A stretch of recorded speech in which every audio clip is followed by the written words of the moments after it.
Hello, my YouTube world. This is Johnny Moe coming to you today with Solo and Proud, Episode 3 of the Turf Series. You don't want to miss this vehicle? I said vehicle. This video. You don't want to miss this video on my round 3, but I'm going to give you a spreader review here at the end, and I'm going to give you my thoughts on which spreader I think that you should buy if you're in this. Okay, so having said that, round 3 is an optional round for me.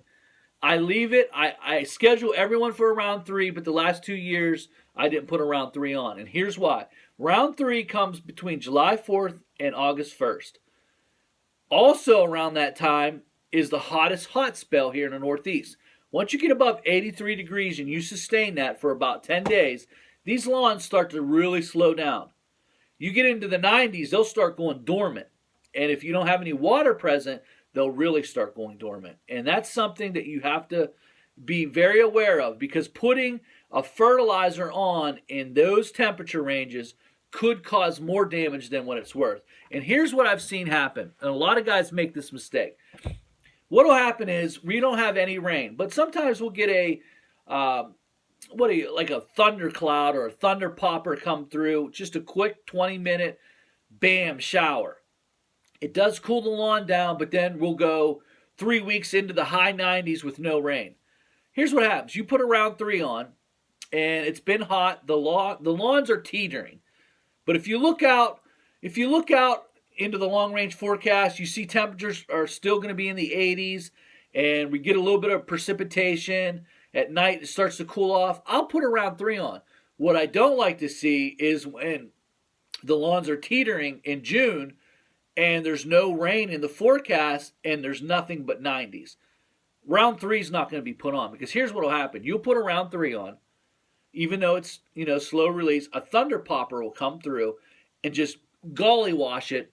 It'll activate the fertilizer, but then it'll go into the 90s, and it'll really dry up the lawn. It'll do more harm than good in that situation. What will happen is it'll dry out that lawn, and then you have dead spots in the lawn for where it's not going to recover. And generally, because you don't know what's under the soil, you could have planted a big boulder. You could have a long pipe that goes down through the middle. You don't know. It could have been a clay lawn. You could know if it's a clay lawn, but generally, you got to really watch, because those clay lawns heat up, and they like to kill the lawn once it gets above into the 90s, and it really starts to stay there for a long period of time. You get a stretch of 3 weeks in the high 90s, no rain, these lawns will go dormant fast. Not only will they go dormant, but if you hit it with some nitrogen, say you hit it with a pound of nitrogen, well, that nitrogen is going to hurt that lawn more than it's going to help it. Now, say the lawn's teetering.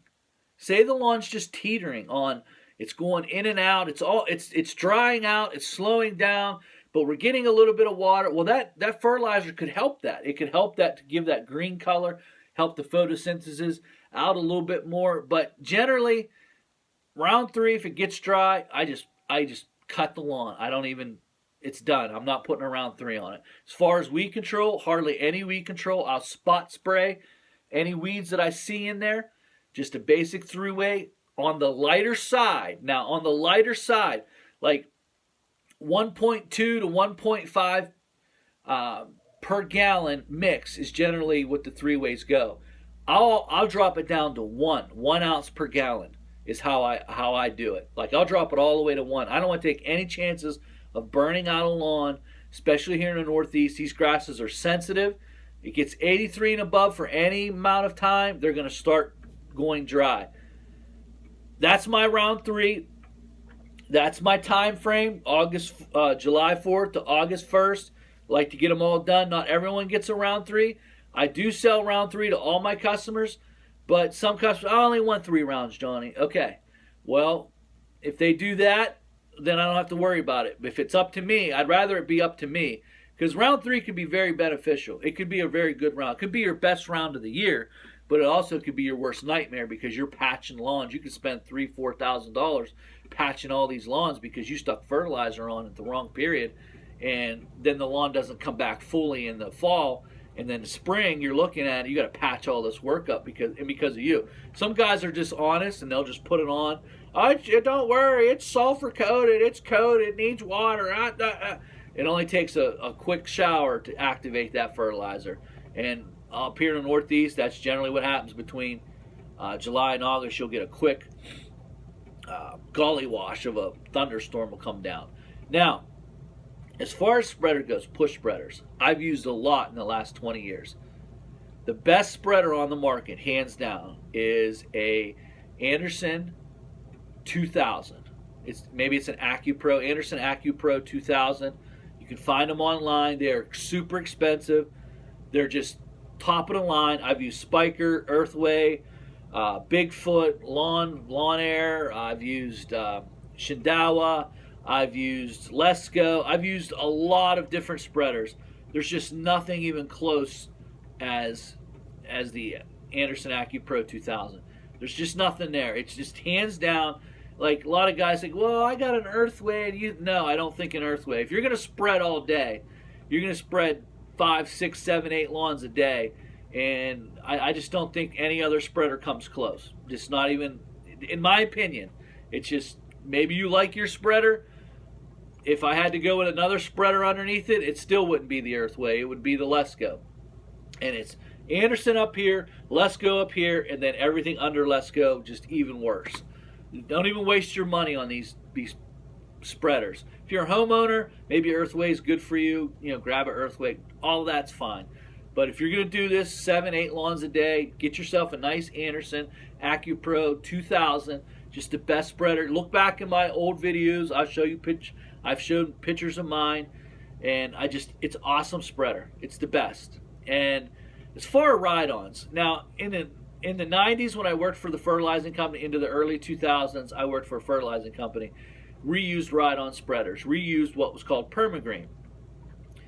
I thought that they were an awesome spreader. They cut time, able to give you the fertilizing and weed control at the same time. Just what an awesome invention Permagreen made.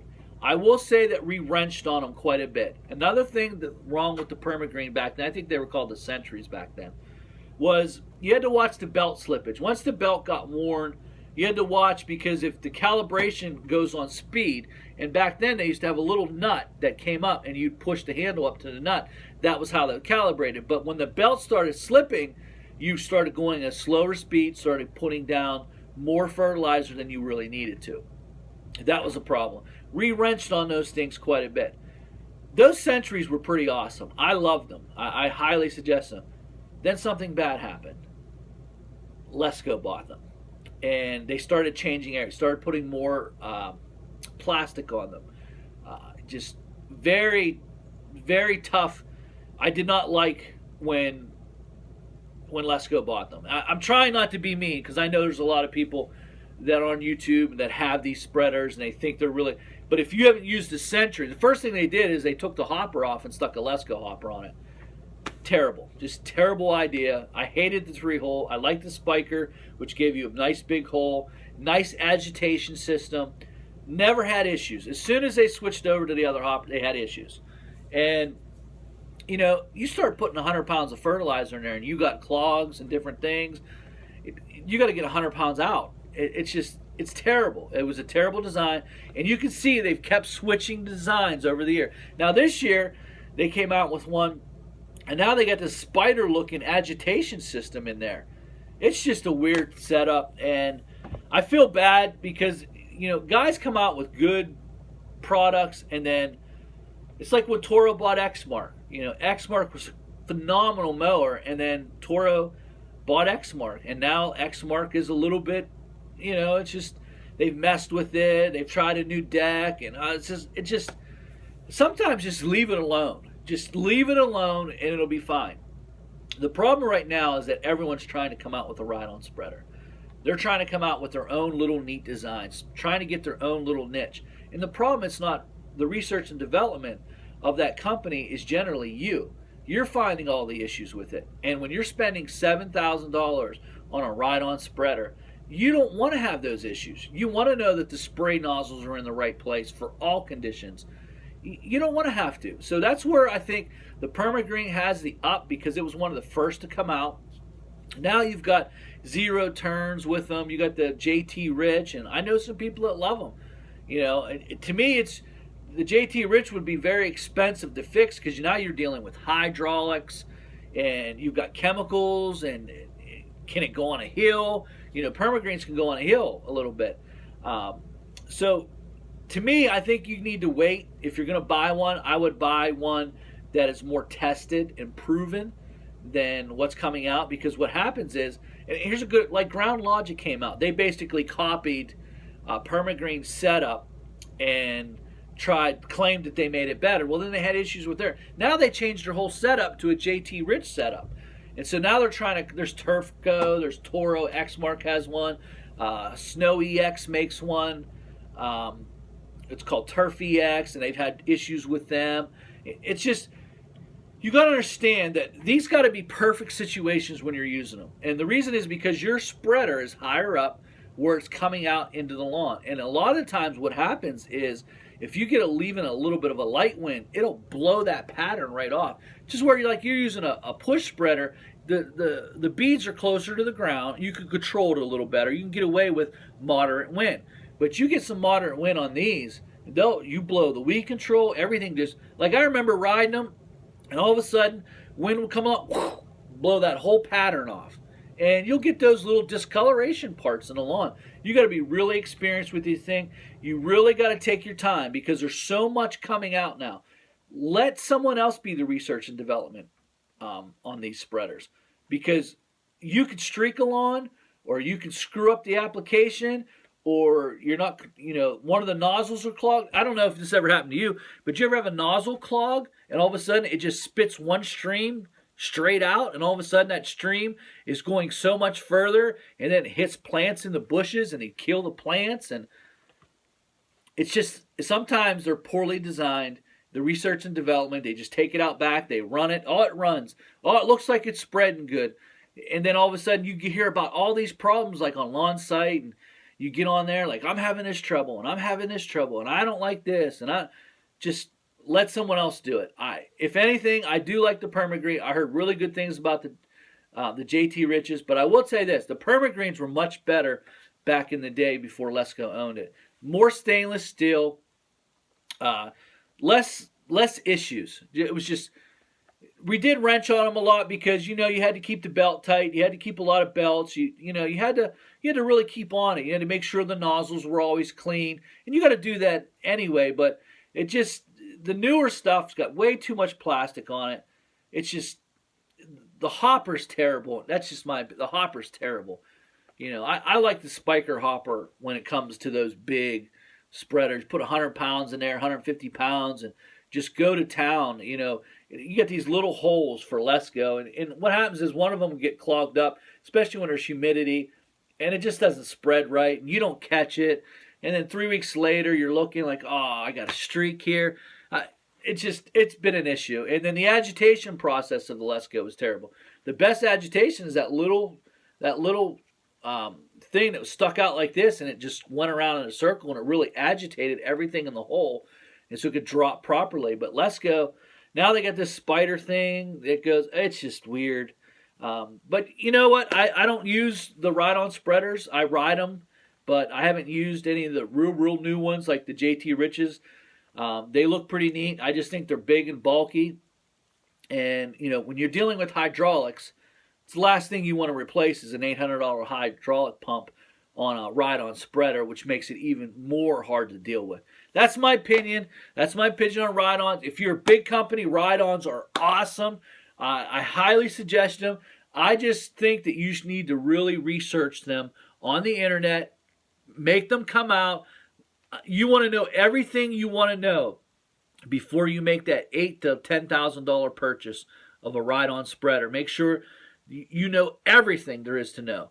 What does it do in windy condition? How bad? I could tell you the Permagreens would lose whole applications, just like, whoo, whole way gone. Or if a nozzle would get, any nozzle that, at least if you're hand doing it and you hit it and you could see right away. Sometimes you're paying attention to you're riding up top, so you're paying attention to the spread pattern. You're trying to see the weed control, which is a little harder to see, those fine droplets, and you're trying to make sure that they're hitting, you're overlapping, you're doing everything right. Guys, that's my time. Hope you enjoyed the video. Johnny Moe, Solo and Proud, Turf Carry Series 3.